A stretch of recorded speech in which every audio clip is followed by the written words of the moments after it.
suis architecte paysagiste. Je vous invite à un voyage dans l'art des jardins, à la rencontre de ceux qui les font vivre, les étudient et les imaginent.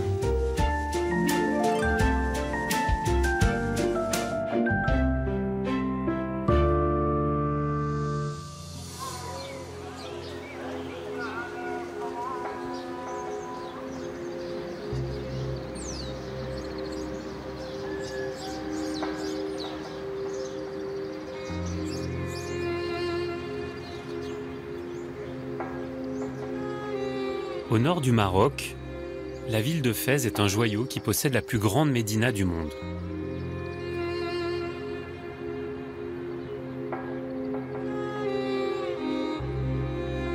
À l'intersection de la vieille ville et de l'immense ville nouvelle, le jardin de Jnanzbil, qui signifie paradis en arabe, s'étend sur plus de 7 hectares.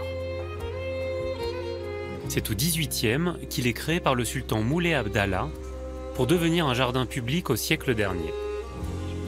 Il a ensuite été rénové à l'initiative de son Altesse royale, la princesse Lala Hasna'a, et inauguré en 2010.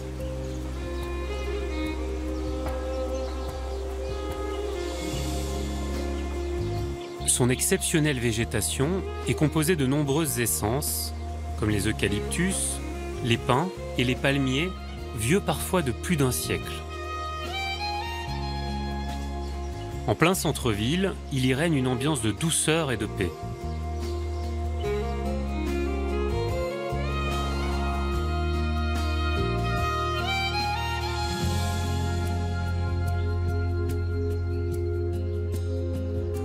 Entre le massif du Rif au nord et les montagnes de l'Atlas marocain au sud, Fès se situe en un lieu stratégique.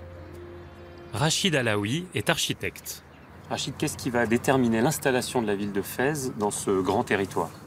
Alors, la fondation de la ville de Fès a été déterminée par l'eau. Alors, ce site principal de Fès, on devine l'Atlas au fond. Et ici, nous sommes au pied du Rif, c'est-à-dire entre deux montagnes. Entre les deux, il y a une plaine qui est inclinée vers le nord, qui est vers nous. Et l'eau s'écoule immanquablement vers le nord, ainsi, le long de cette plaine, et va arriver en bout de la plaine, et va s'écouler vers la vallée du Sebou. Donc cet endroit stratégique, c'est là qu'arrive la rivière principale et qui va être divisée en 4 oueds différents qui vont irriguer les principaux quartiers de la Médina. Et donc en même temps, présence de l'eau, et deuxième chose, un apport de terre alluviale extrêmement important, donc une terre très riche. C'est-à-dire que l'eau a mené des alluvions qui sont entassées à cet endroit-là. Donc la terre est très riche et très favorable pour créer un jardin et pour avoir surtout des grands sujets qu'on n'a pas ailleurs. Alors cette eau, quelle place elle tient culturellement dans la vie des Fassis, des habitants de Fès? Alors il faut savoir que l'eau est extrêmement importante dans le vécu quotidien des Fassis et je dirais des Arabes d'une façon générale. Puisque les Arabes ont en eux cette espèce de stress hydrique qui traîne depuis donc, des siècles, qui est inscrit dans les gènes. L'Arabe est originaire du désert, et donc il y a une soif d'eau, il y a un besoin d'eau qui est extrêmement important. Il y a une espèce de sacralisation de l'eau. Il y a un verset du Coran qui dit « Waja'alna minal ma'i kulli shay'in hayy » et nous avons fait de l'eau toute chose vivante. Comme il y a une soif de verdure, ce n'est pas pour rien que le vert est la couleur de l'islam.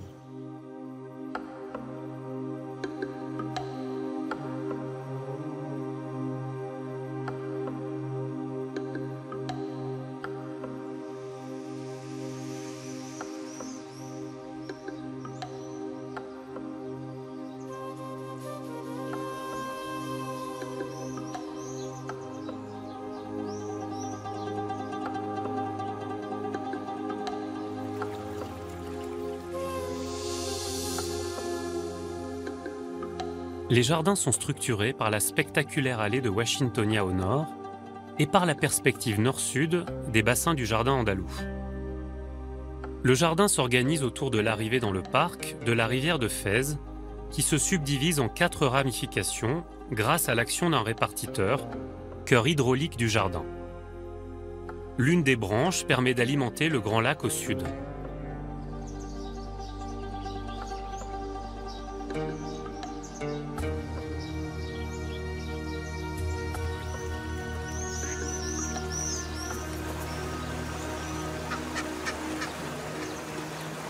Alors Rachid, ici on devine de nombreux entrelacs de passages d'adduction d'eau.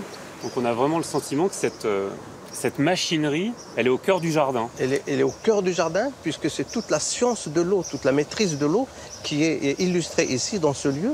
Donc c'est là qu'on a installé ce répartiteur qui va diviser l'eau en 4 oueds. Donc on a 1, 2, 3, 4. Et le 4e oued donc, va alimenter un lac de retenue qui va servir de réservoir pour réguler le transit de l'eau et éviter éventuellement les inondations dans la Médina. Donc c'est un système très complexe, mais très ingénieux, donc, autour duquel a été créé le jardin.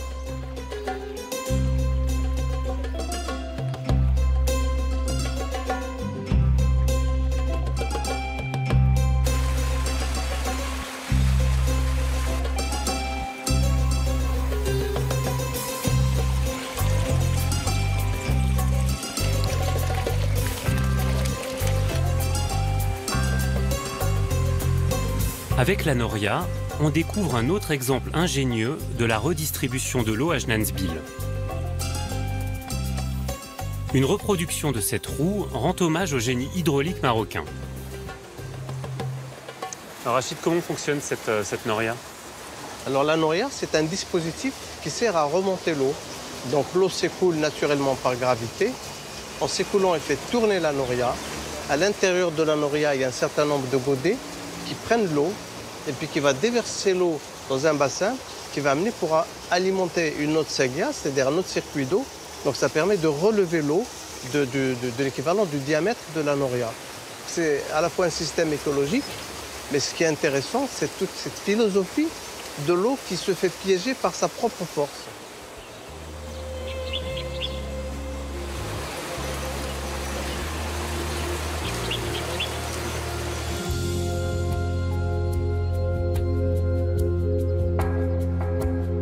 Après son passage dans le jardin, l'eau arrive en bout de parcours dans la Médina.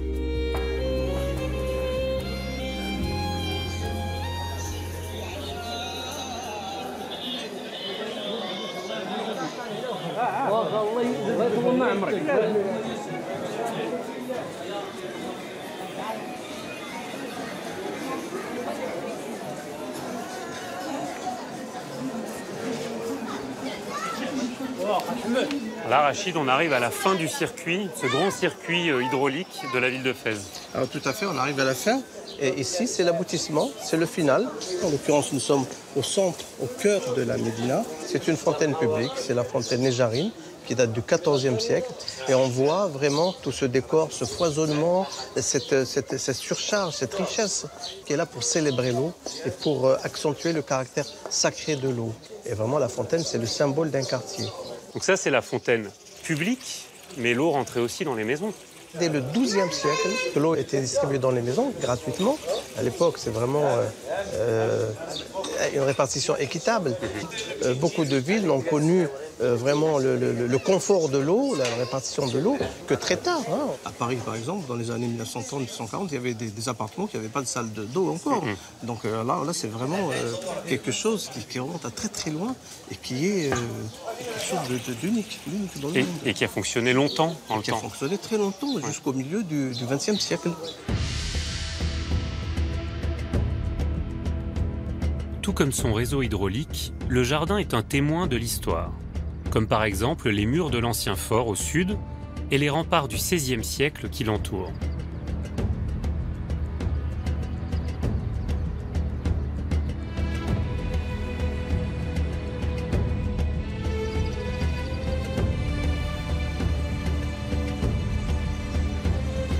Mounia Benani est architecte paysagiste.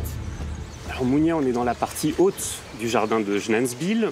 Face à nous, on a deux éléments très stricts dans ce jardin. Une grande allée de palmiers, très linéaire, et puis une perspective parfaite qui va se cogner contre une des tourelles des remparts. Pour autant, on n'est pas dans un jardin formel, on est dans un jardin beaucoup plus complexe à lire.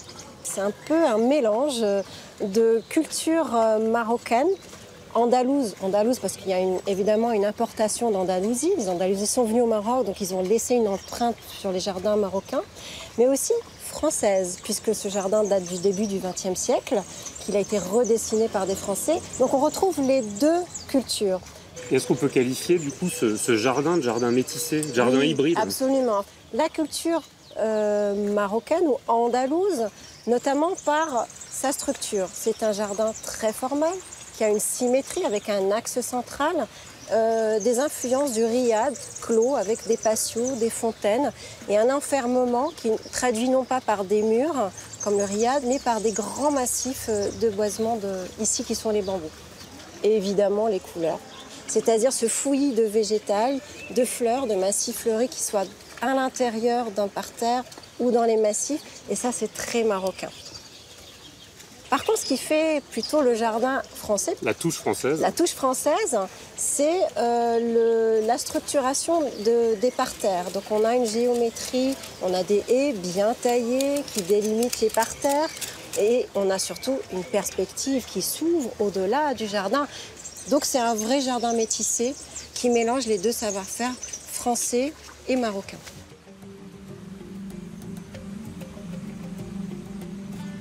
On doit ce mélange de styles au maréchal Hubert Lyautey, premier résident français au Maroc, qui a signé le traité du protectorat en 1912.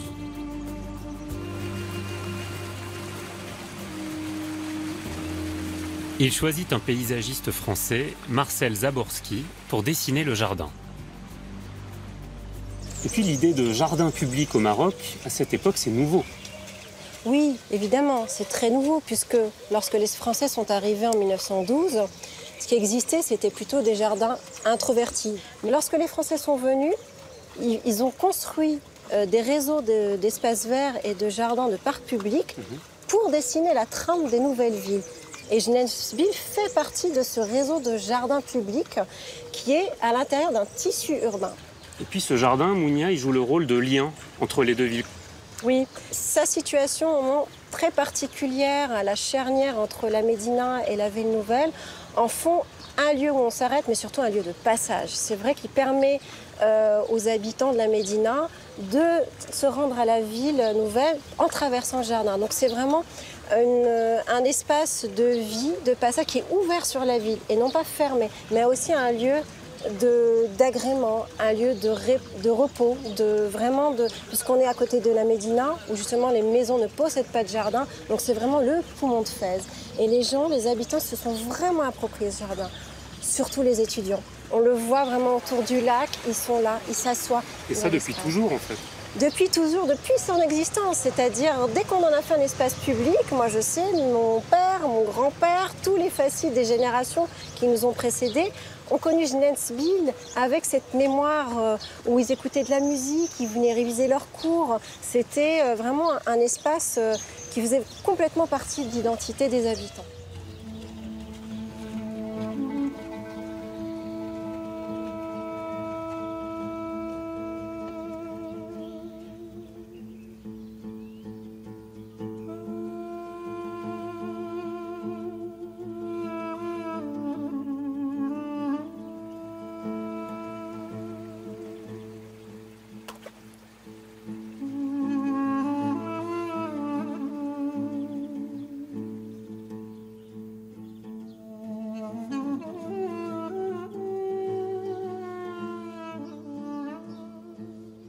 Mounia, on est dans un jardin qui est très fréquenté, et là, soudain, on est au calme.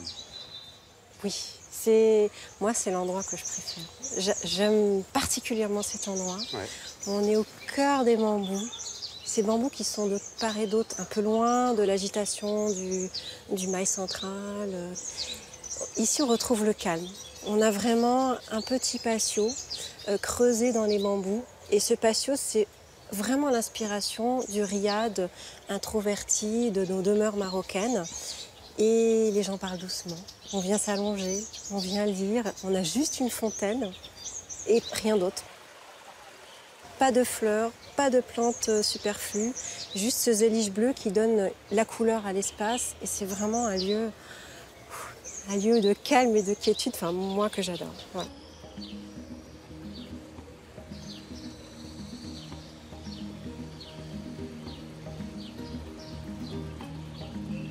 Chacun peut trouver ici des lieux où se reposer, à l'abri des regards et à l'écart de la foule.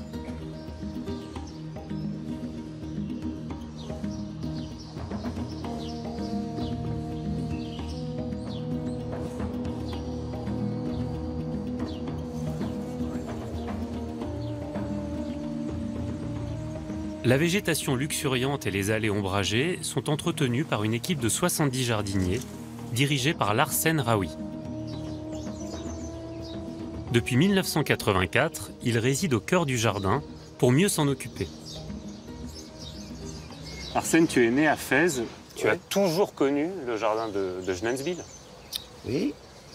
C'était un jardin merveilleux.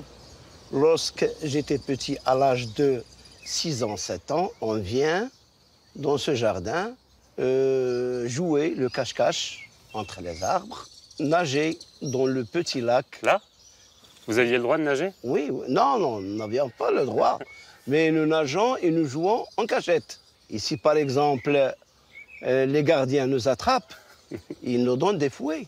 Il arrive parfois qu'ils nous prennent nos habits. Ouais. Et nous partons à notre maison torse nu, seulement avec le maillot. Ce jardin, c'était le lieu de tous les fascis. Ah oui, oui, parce que c'était le premier jardin créé à Fès. Donc c'était un poumon de la ville de Fès. Ce jardin, c'est un patrimoine, donc il nécessite le respect, donc on doit l'entretenir.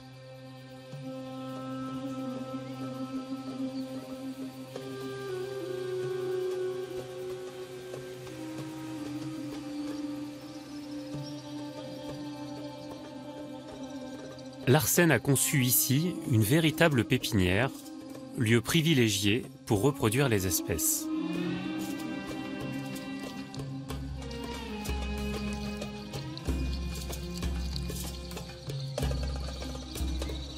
Ici, on est dans les coulisses du jardin de Schnenzwil. À quoi sert cet espace? Nous avons créé cette pépinière pour l'autosuffisance de jardin. Lorsqu'on sème des fleurs de saison dans les parcelles, et lorsqu'ils grandissent, ils donnent des graines, on ramasse ces graines et on les récupère jusqu'à l'année prochaine. Finalement, Larsen, tu fais avec ce que te donne la nature, c'est du bon sens de jardinier. Vous récoltez les graines issues du jardin, vous les multipliez ici, et puis elles repartent dans le jardin. Regarde. Ouais. Des pensées. Par exemple, les pensées. Voilà les graines. Regarde. Ok, donc là tu récupères toutes les petites graines. Oui. Voilà. Et ça fabrique le petit trésor du jardin de Schnenzwil. Voilà. On a récupéré plusieurs, regarde, plus que ça. Toute cette panier. C'est que des graines. C'est que des graines. Si tu avais dû les acheter, ça t'aurait coûté cher. Ah oui, bien sûr, Ouais. bien sûr. Donc, on multiplie ici des plantes par semis, par bouture et par greffage parfois. Donc là, tout ce qui est autour de nous, ce sont des plantes qui sont issues d'autres plantes, elles-mêmes plantées dans le jardin. Bien sûr, tout ce que vous voyez dans ce jardin, nous le faisons.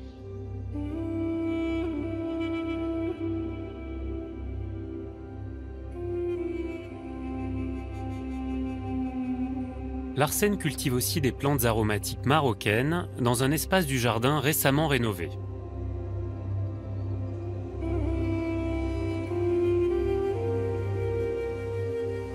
Des cactées, très peu consommatrices d'eau, ont également été introduites.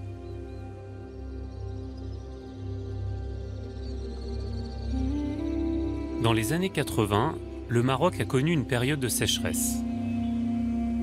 Les contraintes climatiques ont provoqué un afflux de population vers la ville, modifiant la fréquentation du jardin. Tami Benkiran, photographe, s'intéresse tout particulièrement aux usages du jardin.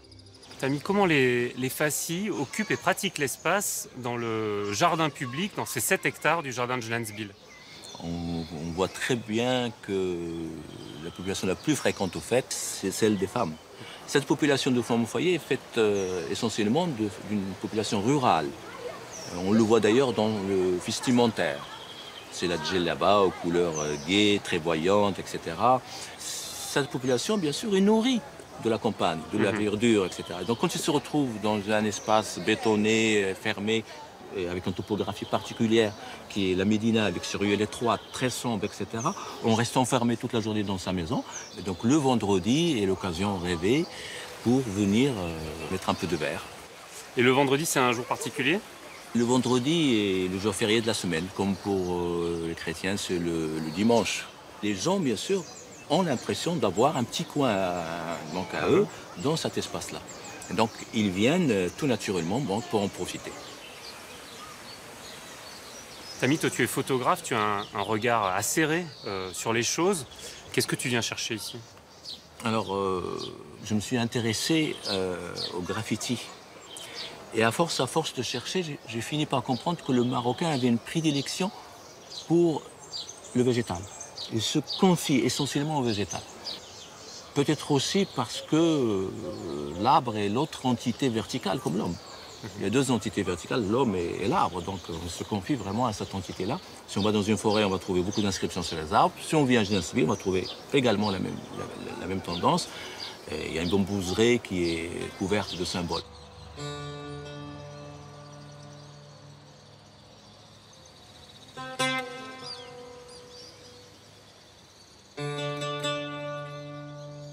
Je pense que dans la conception du monde, on a été chassé du paradis, si on prend une version biblique. Et ce paradis est un peu fragmenté. Et donc moi, quand je viens ici, je cherche donc ce fragment de paradis.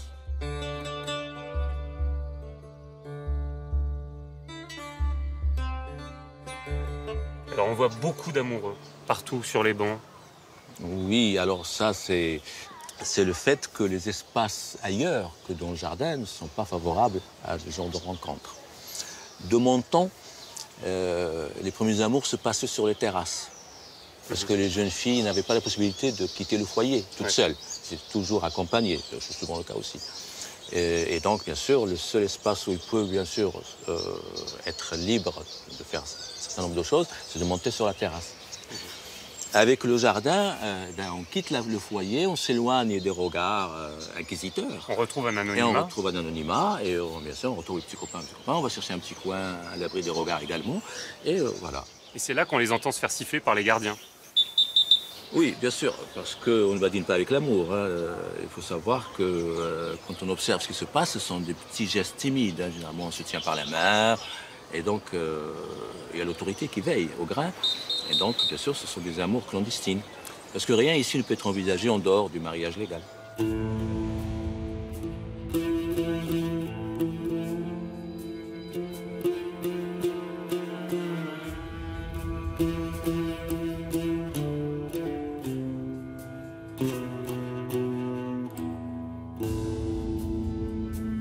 Un jardin public en pleine ville est un lieu de mémoire. Il témoigne de l'histoire des hommes, de la botanique et des usages associés à l'évolution de la ville.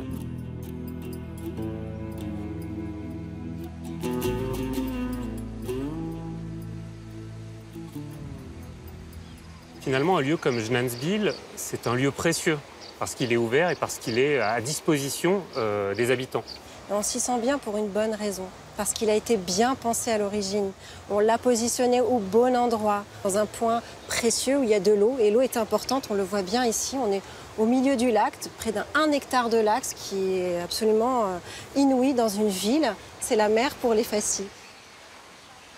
Aujourd'hui, on n'arrive plus à reproduire ces espaces aussi forts, aussi nécessaires dans nos villes. Tout simplement parce que l'espace public est un peu négligé.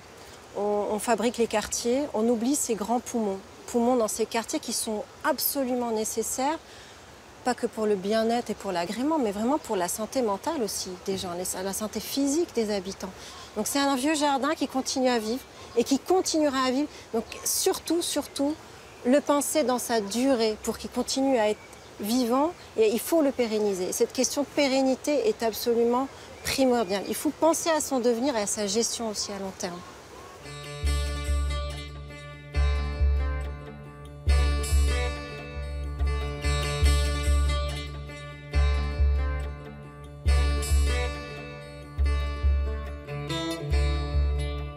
La réhabilitation du jardin de Genesville a été l'occasion de faire preuve d'une grande humilité, où l'homme a fait le pari de ne pas s'imposer comme le maître de la nature, mais comme un élément de la nature.